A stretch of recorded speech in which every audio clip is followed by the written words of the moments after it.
Hai semuanya, kali ini aku mau bikin es krim. Pertama-tama kita masukkan bubuk es krim strawberry, lalu kita campur dengan 300 ml susu dingin.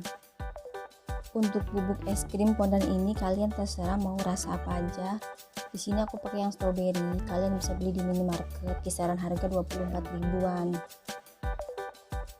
Lalu kita mixer dengan kecepatan sedang sekitar 8-10 menit sampai mengembang dan teksturnya itu kental.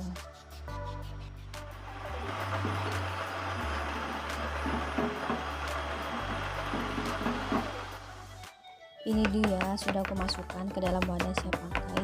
Kalian simpan dalam freezer sekitar 8 jam dengan suhu maksimum. Untuk toppingnya kalian bisa tambahkan kismis, bubuk oreo atau enggak meses seres. Ayo anak-anak kita merapat, siapa yang mau?